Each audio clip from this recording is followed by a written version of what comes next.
All right, here we go. Count it off.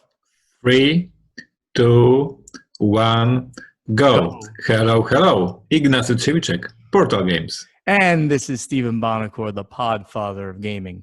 This is Board Games Insider, episode 163, and we're recording it on September 16th, 2020. Board Games Insider is a proud member of the Dice Tower Network, and Tom Vassell just invited me to go down and play games at Dice Tower headquarters this week. I'm so excited. And I'll be playing War of the Ring this week. I believe I'll play against Jason and Roy this week. I'm so excited. I haven't played in probably about a year, and going to see the gang. So it's going to be a good time. How are you doing, Ignacy? I'm very well, thank you. I'm happy for you. I'm a little confused because usually the beginning of the podcast was the part when you were mean for the Tom, and today you were not mean. So what's happening? He invited me to go play games, so I have to be nice once in a while. I won't be nice when I'm there, though. Okay. So what's going on at Portal Games? Let's tell us the story. At Portal Games, finally we have this week to release Detective Season 1. For weeks I was talking about the street date, September 17th, and here we are a few days, one day before September 17th. So a release of Detective Season 1, we already have a great review, so I'm very, very happy. There's always a relief from the designer point of view when finally the game is out, finally people are playing, and the whole tension is going down, and this is the stage for me. Once again, probably the last one, a reminder for everybody listening, Detective Season 1 is this entry point for the line of Detective. 3 standalone cases, easier, simpler, faster than this base amazing campaign. So for everybody who is looking for a 90-minute experience, this is a perfect game. 3 cases. So many of us are unable these days to go to the cinema because of the COVID, so you can make a cinema at home and have this cinematic entertainment, being a detective and solving crime. And so this was happening. We have a very good opening because of course the product is already sent to shops, so we have a very good opening, and now of course everything is as always in hands of fans, in the hands of the gamers.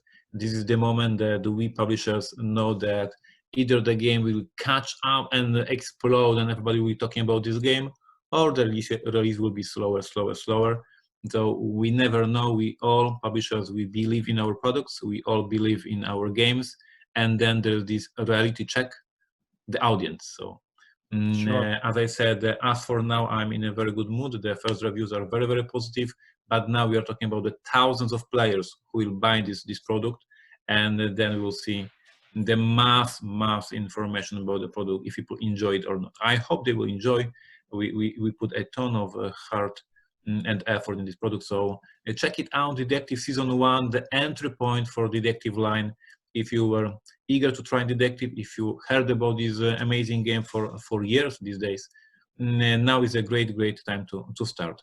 Excellent. For pre-orders, yeah, thank you. For pre-orders, part of the podcast, we have Neuroshima Hex, the Year of the Moloch edition on pre-order. Once again, a very clear message, because I know there will be some of our listeners, one of you guys, who will be whining and crying that he missed the pre-orders, and if we have any copies left, and I'll be sending emails, no, you moron, you are supposed to listen to me. Hey, listeners, focus. And on a serious note, this is a limited print run, 2,000 copies to celebrate the Year of the Moloch. Very fancy edition. Strongly recommendation for all of you who want to start playing Neuroshima Hex, for all of you who played Neuroshima Hex and who wants to have this amazing box. This is one of these editions that will be in your collection, and it will be absolutely amazing with the so many added components, so many added value to the regular game. And so this on pre-order. Check out portalgamesus.com to learn more about the pricing, shipping, etc. What's happening at HQ? Because we are live on video, I can show. Yes, proofing, Vienna connection all day long. This is my daytime job these days. reading these cards over and over again, and as we all know, and yet there will be some mistakes. This is obvious. You read these cards hundreds of times, and then the product is out. You open the box, you take the card, and you find the mistake after 5 seconds. Like this is always the case. Yes, you do. This is obvious. Immediately you see the mistake when it is too late to fix it. But of course now the whole team is working very, very hard. Proofreading, and once again proofreading. So this was happening for you, for our fans. As always, I want to remind you about our Twitch channel, twitch.tv/PortalGamesUS. We have many new videos every single week on this Twitch channel. And for our fans of Empires of the North, our card game, we just posted a new solo scenario. So if you're playing solo, there is a new content for you for free to download from Board Game Geek from our website. So on my side, this less exciting work, because let's face it, proofing is not sexy. It's not fun whatsoever. It's just reading the same text over and over and over again.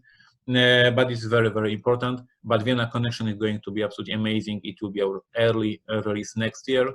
And for now, if you love stories, if you miss cinema, if you want to meet your friends, Detective Season 1. This is your game night experience in the box. And I see this ongoing question from Steven.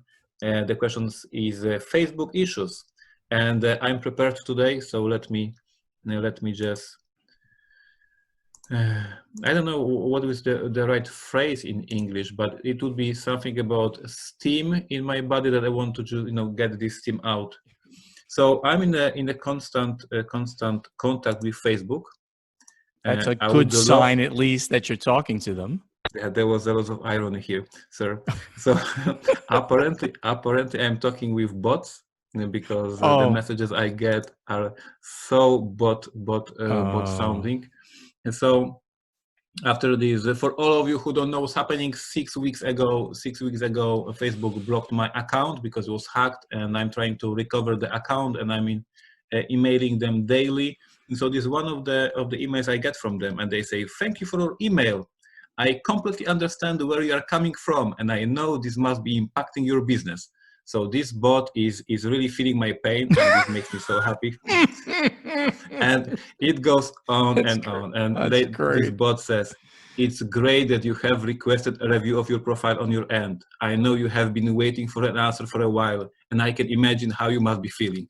So this is, bot that understands my feelings. Yes. And this is terrible. This is on a serious note. Like getting these messages, I absolutely understand these are pre-constructed messages that nobody's caring. Like this is just get this automatic answer to this user and forget about this. And on top of that, to make this even more miserable, the end of the email. Believe it or not, all the listeners, and Steven, believe it or not, the last line of the email is, "Please take the time to check out our free e-learning course called Facebook for Advertisers." Oh my God. So they blocked my account, but asked me for my money so I can make a better advertisement on the platform. That's beautiful. This is quite the irony.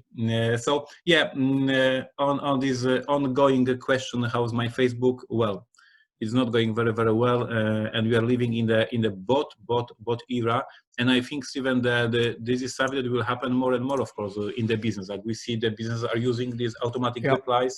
And sure. There's no direct contact with the people. More companies go for that, and this is terrible. Like the bots don't solve problems. They just get these automatic replies, and they don't care because they're bots. So and not fun stuff. Let tell us something funny. You are on the retirement. You have this amazing time in your life. Let's end this Slavic segment. I'll try. I'll try to be funny. I don't know that I was going to be, but I'll laugh and I'll smile a lot if you can watch us, right? Hey, and we should mention again, of course, that this is now not only an audio podcast, but you can watch us video. We post it on the same day as the audio podcast goes up. So if you want to see me and my new cool, sexy retirement beard that I've grown here, Paula, my girlfriend, just told me that I look a lot like Justin Trudeau Do you know who that is? The Prime Ooh, Minister of Canada. yes, He's yes. supposed to be like the sexiest man in Canada or something like that. I don't know. I think she really loves you. That she's behind yeah, she just really loves me. That's it. So, anyway, so check us out. Excuse me. And you can go over to the Podfather of Gaming YouTube channel, and you'll see a playlist of all of the video versions of this podcast. And I'm going to get Ignacy to start linking the podcast, the video version, onto his website, his video YouTube site as well. I'm going to have that happen. I got to remind myself to tell him how to do that, but we'll get that going. In the meantime, I'm going to thank everybody for following me on Twitter. My Twitter followers are going through the roof. Facebook following. And so I might as well mention also what those handles are. On Twitter, it's at Podfather Gaming. On Facebook, it's /Podfather Gaming. And my YouTube channel, I'm getting like 10 new subscribers every day. So thank you, everybody, for doing that. And please continue if you haven't already. On YouTube, it's the Podfather of Gaming. So please keep that up. I appreciate it. I need all the new subscribers and likes, of course, because all new social media now in retirement. Still doing our happy hour with the Podfather every Thursday at 7 p.m. Eastern and every Sunday at 4 p.m. Eastern time. Please come over and check it out. And the way to find out how to get to that is you go to Podfather Gaming on Facebook. You find the event. If you click on the event, it says get tickets. There's no tickets. It's just the link for the Zoom that you get in, and you hang out with us for an hour, and we just talk about what's happening in our lives. We get a similar crew each week, but we always get some new people too as well. So come check us out. We're having a good time twice a week doing that. I'm on the Dice Towers board game breakfast with Tom and Z every Thursday at 10 a.m., and that is a live show. We do board game news, but very centric on the games that are coming out. We don't talk about too much of like all the other companies' games. They talk about all the new games coming out. We do a game show where it's either Z against me or Tom against me, and I've been doing very well. So I'm going to continue to do well against these guys. And there's also the contributor segments for this. So that's another 1 hour live show, Thursdays, 10 a.m. Eastern time. As I mentioned in my news, I've been doing a lot of gaming. Tomorrow, War of the Ring against Jason and Roy of the Dice Tower. I cannot wait for that. I haven't played in about a year. You guys hear me talk about it all the time. It's my favorite game. I'm going to crush their souls. I'm going to play this shadow player and crush their souls. You're playing the evil ones? Of course I will. Of course I will. It's also easier to play, and I got to refresh my memory on all the rules. But anyway, I'm going to crush their souls when I get there. It's going to be a great time. And we're playing on my collector's edition, so it always makes me extremely excited to do that. I've been playing in Gloomhaven. I think I've mentioned that here once, maybe. Playing a big Gloomhaven campaign with Paula. We're both at level 5, about to get to level 6, and we're both characters about to retire. That's a thing in Gloomhaven. So can't wait to unlock more stuff. So I got to give a shout out again to Isaac Childers, who the system is brilliant. So I just love it. I got no stake in that company, but I am digging his game. So thank you for Gloomhaven, Isaac. And I'm playing in a role-playing game. I'm playing in Pathfinder. I'm going to even show you some of my books here. You can go over and look at me showing you my Pathfinder books that I got. Level 3 orc, half-orc fighter. And it's been great to get back to role-playing after about being out of it for about more than 5 years, and doing it all over Zoom. So again, with COVID but we have all this great technology, we might as well use it. And it's been great hooking up again with my New Jersey friends and getting a role-playing game together. So that's been wonderful. Ignacy, that's all that's going on here. Let's go over to the event deck. So what do we have going on in the industry? First thing we have is that Avalon Hill, the management of Avalon Hill, is going to move from Wizards of the Coast over to Hasbro, right? So Avalon Hill was bought by Wizards of the Coast. Wizards of the Coast is owned by Hasbro. And Avalon Hill's games have always been managed under the Wizards area. but now they're moving it back to Hasbro. Let me read a little bit of the release here. And the move here may affect availability of Avalon Hill games. That's interesting. Wizards of the Coast announced that the management of the Avalon Hill board game brand will move to their parent company, Hasbro, in January. Avalon Hill has been a quiet brand under WotC management for a while now, producing an average of 1 to 2 games per year since 2016. I'd say it's closer to 1 game per year. This brand encompasses evergreen titles such as Axis and Allies, the Betrayal games, some of my favorite, and Diplomacy, which will now be managed directly by Hasbro itself. The moving of the management may be a shot in the arm for Avalon Hill, as WotC seems too busy with the hectic production schedule of Magic the Gathering and Dungeons and Dragons to focus on the board game brand. And they also revealed that the moving of Avalon Hill's management may have some varying effects on distribution of their titles. WotC recommended that retailers reach out to the distributors for more information.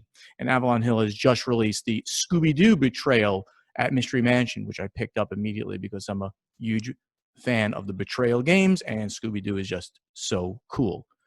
So net here is nothing that is imminent to happen, but I mean, I got to say that I've been, as a gamer, disappointed in Avalon Hill as the brand for the longest time. They just don't do a lot, and of course, with the resources behind, them under WotC and under Hasbro, they haven't released much. So maybe this is going to be a good thing. Hasbro has more people, so maybe it'll be good. I don't know. Nasi? I think that seeing what the Restoration Games achieved by Rob Deview with bringing older titles to the modern times, and this is very successful company, Restoration Games. If Avalon Hill takes these classic games like Axis and Allies, Diplomacy, and puts more effort to promote them, put these new IPs on them, like you just mentioned, Scooby-Doo, and I saw so many people on social media buying this game and saying, Scooby-Doo, Betrayal, no-brainer, I'm buying it, right? So we might see a ton of, not the new games, but the new versions of the games that you guys who were playing these games as a kids, it may be very, very successful. So we will see. In Poland, these games were not released, so I don't know these games. I haven't played them as a kid, but I guess for you, for American audience, there's a ton of sentiment for this game. So now with the new IPs, with some rework, it might be a great sellers. The question is why they waited so long to bring it back. Let's see what happens. So Ignacy, did you know that you're invited? You're Invited with Julie Ahern and Rachel Blasky is a new live stream that's going to do industry topics, female entrepreneurship, tips and tricks in the industry over a cup of coffee and breakfast for 30 minutes every week. So I mention this because of my very good friends of mine, Julie and Rachel. I've just started this. And they're wonderful people, and I'd like to mention to everybody to go tune in to their live stream, which happens on. Now I got to get this right. First of all, go to facebook.com/live with Rachel and Julie. You can find it there, and it's called "You're Invited" is their show. And I'm going to screw this up because I don't know. It's Friday at 10:30 a.m. Eastern time. So I was there for their first show last week, and it was wonderful. It's just a lot of chatting about how things work again in the industry, how they work their lives in the industry. Julie is the vice president at Greenbrier Games and COO, and Rachel is the CEO of Poketo Games. Used to be 524 Labs. We talked about their rebranding recently. So very excited about their new show, and I want to give them a shout out. It's great. As soon as Facebook bots will allow me to use Facebook, I will be invited. That's right. You can't see it until Facebook enables you to see it. Sorry, man. All right. In the category of all the cool kids are doing it. I love this category. It's awesome category. Yes, that's it. Walmart begins drone delivery testing. So we talked about last week that Amazon is going to start doing drone deliveries, and UPS had already gotten the ability to do that a while ago from the FAA, who's got to give them permission to do it. So now Walmart begins drone delivery tests. Walmart has launched a pilot drone delivery program with drone delivery company Flytrex, the company announced. This move comes only a few days after the FAA granted Amazon a test permit, as I just mentioned. The Walmart pilot program in Fayetteville, North Carolina, focuses on delivering groceries and household items from Walmart stores. The pilot is intended to help the company gain insight into the customer and employee experience from picking, packing, takeoff, and delivery. Again, Ignacy, if these things start happening, I am going to be sitting in my driveway and watching boxes drop in my driveway from drones. It's going to be so much fun. I can't wait to order a game and have it drop in my lap. Yes, I think if it will really work and there'll be no some collisions in the air between drones from Amazon versus drones from Walmart, but of course these deliveries will save so much time and will make shopping so much easier for all the people. So I guess this is future. This is what's happening this year or next year or in 5 years. But yes, this is the life we are going to live very, very soon. Very cool, very cool. So PSI, we talk about them a lot, Publisher Services Incorporated. They've added Skybound Entertainment, Golden Egg Games, Crowd Games, and Alley Cat Games to their lineup of publishers that they're doing sales for. PSI announced that they will distribute all of those companies into all channels, including the hobby market starting on September 8th. As it does with other lines, PSI will distribute to hobby distributors rather than directly to hobby retailers. PSI also added these other companies. So all these companies together going under the PSI umbrella. It's showing, this entire concept is showing that, especially in these times, if you were trying to sell on your own directly to distributors or even to retail, you're probably having an issue right now. Distributors are consolidating the lines that they pick up. They're not taking as many games. Retailers, a lot of them are still closed or they can't bring in stuff. So using someone as powerful as PSI to get your games to the distributors and onto Amazon in a very organized way, that's a very big part of what PSI does. They've got connections directly into Amazon. Amazon buys directly from PSI. If you can do that, that's a better thing. So I think all of these companies will enjoy the experience with PSI, Indie Game Studios, Stronghold Games, Indie Born Scars. We still use PSI for all sales in all channels. Yep, Portal Games was using PSI as well for years. We are very happy. Of course, we moved to the next step in the history of the company and the growth of the company. But I absolutely recommend this partner, and for sure, it is a great way for these companies to grow, to establish their presence in the stores. And as you mentioned, this is the way to get to Amazon, which is a main partner for sales in America. So PSI is growing, more games in the catalog, more companies. This is better for them. So overall, this is a win-win. This is a good news for the PSI to get more companies under umbrella, and it's a very good move for these smaller companies to get their games. So yeah, win-win. Absolutely. So Spielworks, very good small company in Germany, owned and run solely by my very good friend Uli Blennemann. He's an icon in the industry, especially in the German market. Maker usually of heavier Euros. He is going to be running an online convention called Conworks. So Spielworks is running Conworks with all those X's at the end there. And he's going to be doing this live on Twitch, twitch.tv/Spielworks. That's his Twitch channel.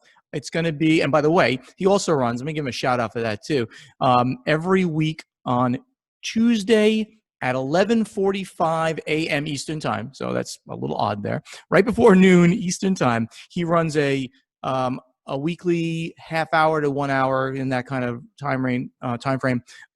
He talks to his fans. He shows the games that he's working on, things like that. Really, really cool that he's been doing this now for about 4 months, and I've been going on there and stuff. Anyway, back to this news.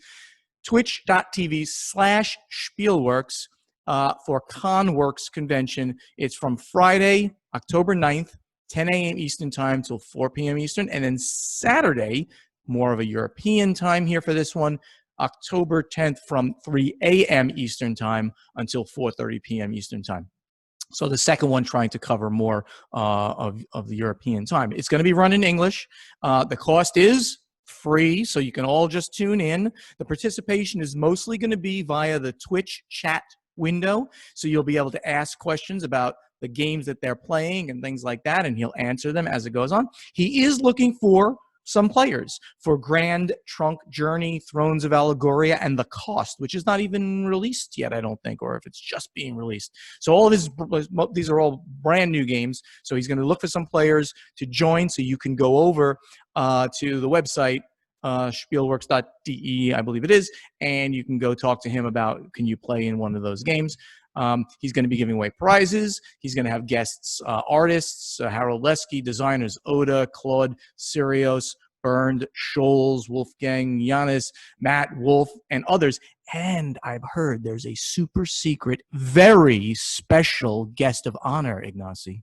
Who could that be? Ignacy, who could that be? It's not Tom Vassell. It's not Ignacy Chevicek. Bonacor And some assumptions. Bonacor will be the super secret, very special guest of honor.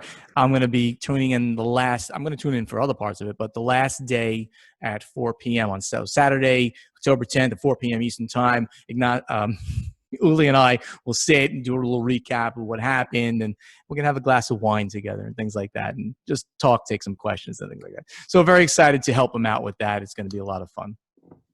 Absolutely. So Cons online. Go there. Yes, go there. Enjoy, have fun, especially because it is done in English. It is done for you. Like, remember, Spielworks is a German publisher, and they publish games in German. So if they put an effort creating an English convention, please appreciate that. Jump in, say hello, see their amazing games. I'm doing Die Macher in Poland, one of their games from the catalog. I know Uli personally as well. I strongly respect him for so many things. He's very active on social media. He's very technology savvy, doing this Twitch, doing Twitter, doing all these things, and he publishes amazing games that are very heavy. You said heavier games. They are the heaviest. They are really, really heavy games. Like this is niche. This is niche. This is very amazing games, but for the really expensive players. Right back here behind me again for our YouTube watchers, right there where I'm pointing, you can see Arkwright.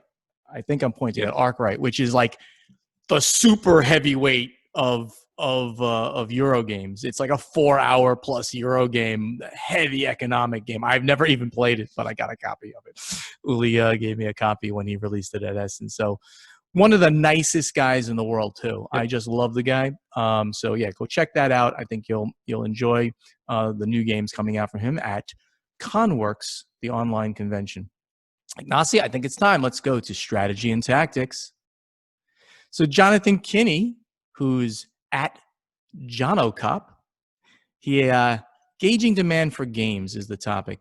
In a recent blog post on the Stonemaier 1 year ago, recently 1 year ago, on the Stonemaier Games website, Jamie Stegmaier lamented the challenges for ensuring the correct stock levels for first printings of new games. We talked about that. We always talk about this. The blog post was specifically related to his new title at the time, Wingspan.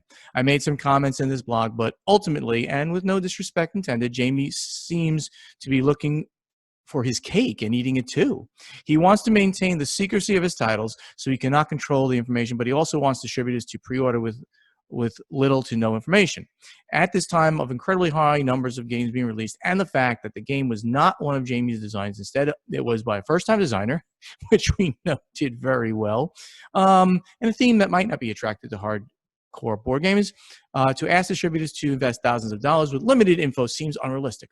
Thoughts? What do you think, Ignacy? Is it unrealistic? All right, I mean, I'll go first. It's as Jonathan mentioned, there's so many games coming out, regardless of how much information that Stonemaier puts out or that Portal puts out, or that Stronghold used to put out, or does put out.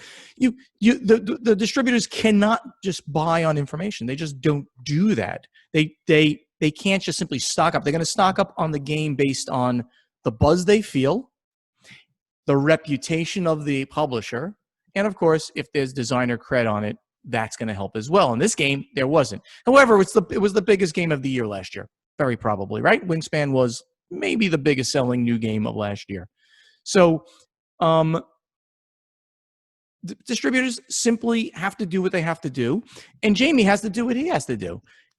He's going to make a print run of whatever size he believes that he can sell in a reasonable amount of time, and call that a 1 year time frame. That's pretty reasonable. If you can do, if in the end you do it within 2 years, not too bad either. But you can't have them. You can't just have copies sitting in warehouses. That's a killer for business. So we do the best we can. It's not about giving distributors more information. And I don't know what he held back or didn't hold back for this particular thing. I do not know. But there's more to it than simply, did he give enough information? Ignacy? Yeah, this is a very, very difficult topic. As always, as I say, I don't want to say too much because I'm from Poland, so I'm not very delicate in my opinions. But I would say distributors are afraid of losing money by ordering too many copies of the game that will then be in the warehouses, and this is their investment.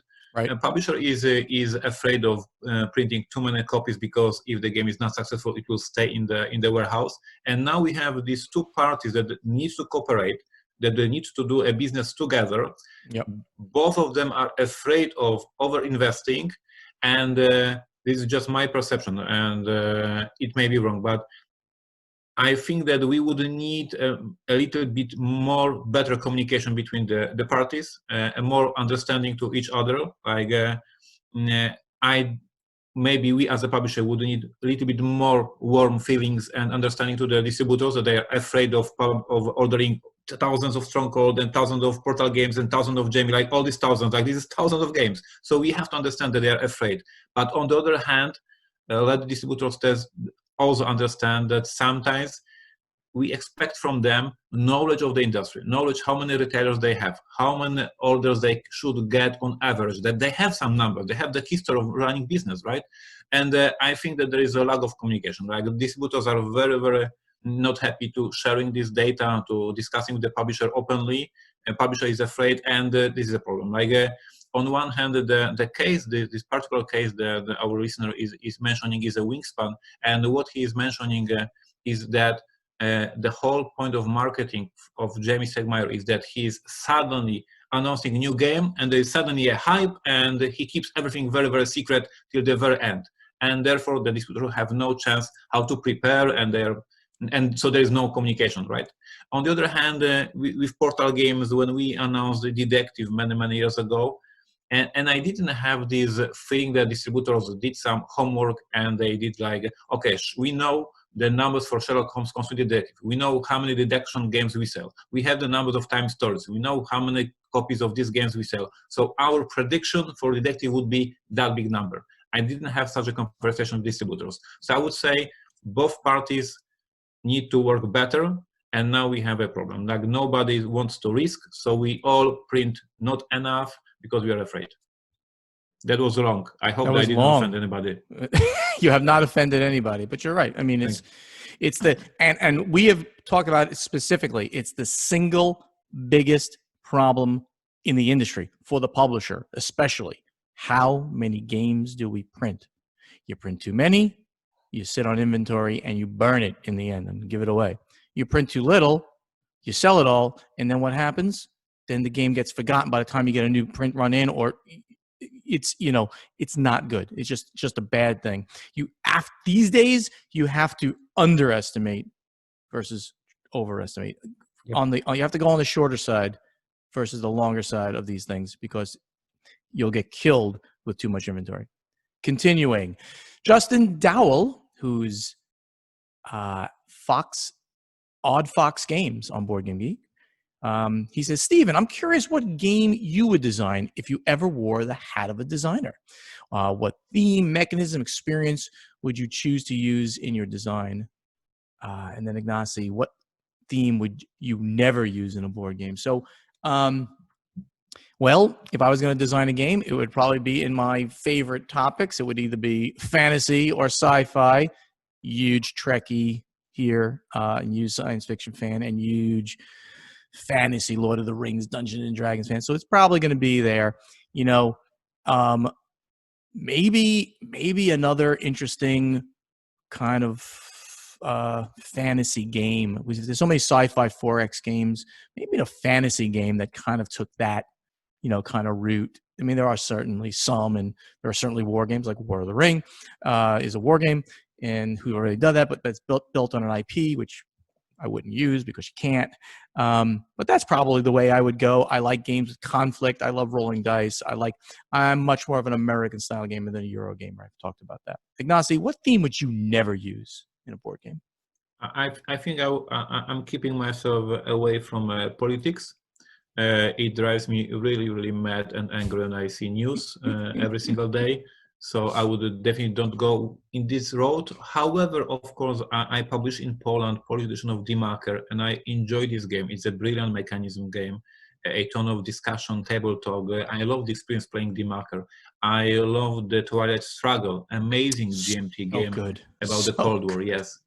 But me thinking about the politics, immediately I get mad, immediately I get frustrated. So I would be keeping myself very, very far away from designing a game about the politics, because if this game needs to be thematic, that would be very nasty, mean, and bad game. Paula does not want me watching television during the day because I put on the news and then I just curse and scream and get so angry. Yeah. And it's not a good time in America to be polarized on politics. It's so bad. But I agree. Politics, rough, especially in games. Noah Shreve, who's Wandolph the Gizzard, nice name. Can each of you recommend one game from your company that would be good to teach to a non-gamer family? Ignacy, go ahead.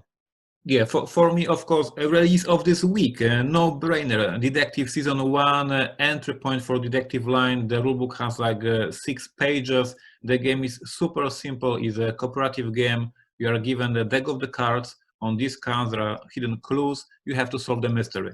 All of us love crime stories. All of us love crime movies. And now you can be one of these characters in these movies. You are going to be detective.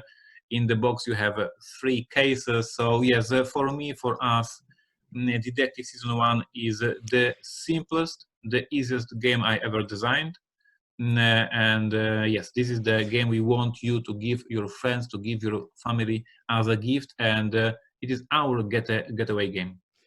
I love that you designed a Season 1, and it's an entry point actually for the detective line. What a great idea that was. So kudos on you on doing that. I look forward to getting that myself. So on my side, I'm going to go with Fabled Fruit, which was highly regarded. We thought we might even get a Spiel des Jahres nomination. We were recommended that year, I believe. Fabled Fruit's a great game that we did with Friedman Freeze, 2F Spiele, where you are it's like an introductory to worker placement. So you're constantly moving around to different cards to do the action on the card, to collect fruit, to make these juices. And the game is, we call it a Fable game because it evolves over time. So it's going to keep everybody interested because it's not always going to be the same. In fact, the game will change play after play after play as you get deeper and deeper into the deck of cards. So Fabled Fruit would be the one from Stronghold Games. No longer, I don't work there, but I'll mention it anyway. Peter Thompson, who's at PM Thompson on Board Game Geek, he asks, regarding the signing of a game, how is the game designer compensated by the publisher? Lump sum, royalty, percentage sale? I assume each publisher is different in this regard. Also, are there non-disclosure agreements signed as part of the contract? I'll go first.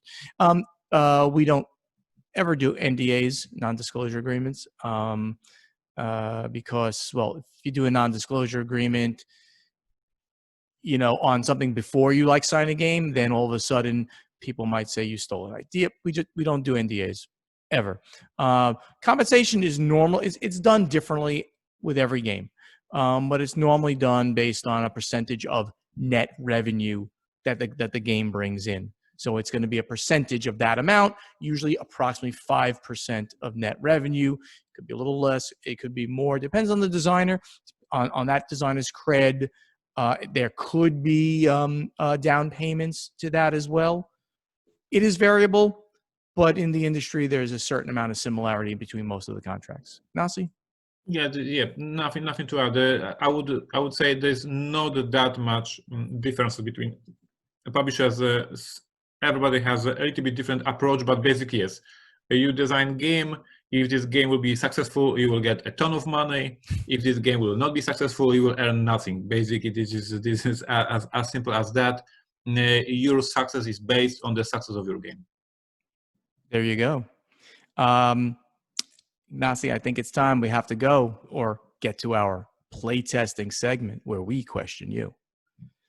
All right, for this week, Ignacy said that I have to ask questions too, so I'm going to go first. I'm going to ask Ignacy this question. I'm going to say, and especially this is a great one since we know how much you like to brag, Ignacy. So what would you say is your single greatest achievement in life? Now, note, you can't answer, and I can't answer when I answer the question, the creation and the success of Portal games or Stronghold games. We can't say that. And also, if you don't say marrying Mary, there could be consequences if she listens to this podcast. So I leave it to you. What is your single greatest achievement besides Portal games? Sir, this is the most epic question that can ever be. Like, keep it small. Keep it short. I don't even know where to start, right? But one achievement. It has to be one. Achievement. I'm living a very happy life, and we are making a ton of fun of you lately that you're on retirement and you're playing games. But in general, I think this is true for me and for you. But speaking about me, we made it a good life. Like we are living our passion, and me. I'm from the very small city in Poland. Poland is not a big country anyway. And I made it to the game career. I create some games. People play my games. I have a great family. Like I'm living my life, and I'm happy. And this is my success because, as everybody who knows a little bit more about me and my career remembers, I was in the college. I was to be an engineer. I was in the technical studies. I was going to take control over my father's company and do a different business. And at some point I had the guts to say, Dad, I'm sorry, I'm not taking your company, I'm starting my own company, I want to be a game designer. And this was crazy, but respect to my parents that I agreed for that, and respect for me that I pulled it off. And now many years later, I'm living my happy life.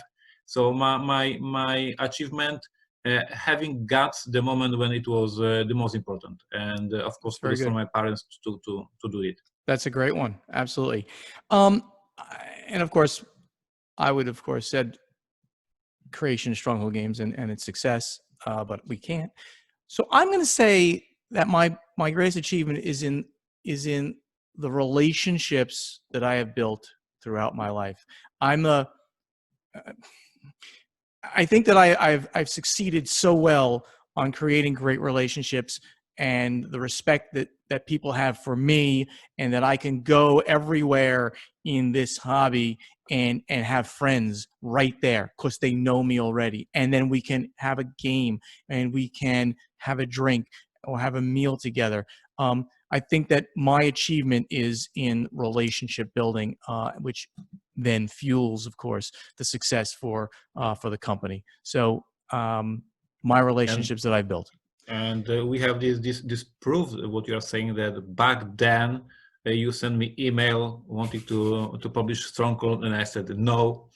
And today we are friends. So yes, that's right. Things happen. And that was your worst decision in business you ever made. And you said it. I have you on tape saying that. That's great. All right. So we are asking you now. We are asking you, what is your single greatest achievement in life? And you can, of course, pick anything you want. And you can pick your marriage or your children or a business or education or whatever. But Ignacy is going to now, as I speak, he's going to create this thread in our guild on Board Game Geek. Please go and find the plate testing thread for episode 163 and post your answer to this question there. And for now, we'll go to final scoring. Thank you all so much for listening. Help us spread the word about this podcast by telling your friends to download Board Games Insider wherever they get their podcasts, or go watch it on YouTube now. To ask us questions for our strategy and tactics segment, you must post them in the correct guild, in the correct thread, in our guild on Board Game Geek. To answer our question to you from our playtesting segment, also go to our guild on Board Game Geek and look for the thread with this episode's question. Board Games Insider has a Facebook page, so please like us on Facebook. And also on Facebook, please like Ignacio's page /Portal Games and Steven's page /Podfather Gaming. Our websites are portalgames.pl, portalgamesus.com, and podfathergaming.com. Please go there, sign up for our newsletters, and get up to the minute information on what's happening at Portal Games and with the Podfather, Stephen Bonacore. On social media, again, speak directly to Ignacy and Steven on Twitter. It's at ChevyCheck and at Podfather Gaming. Instagram is the same. On YouTube, the channels are Portal Games and the Podfather of Gaming. We hope to see you at an upcoming convention when this thing all blows over, hopefully 2021. Ignacy, as you can see, I'm wearing my Dice Tower Cruise 2020 t-shirt here. So I'm looking forward to hopefully going on Dice Tower Cruise 2021 in February of next year. Hopefully this is over, and hopefully we can do that. Board Games Insider is professionally edited by Matthew Jude from This Game is Broken podcast. If you'd like him to edit your podcast, please contact him on Twitter or in email at thisgameisbrokenpodcast@gmail.com. Ignacy, you have any more news? Anything special you want to talk about? I always have something more to complain about. So I don't have a Facebook. I don't have an Instagram. Please help spread the word about Detective Season 1. I need your help, guys. Ignacy needs your help, and I just need to relax. So thanks, everybody. We'll see you next week. Bye-bye.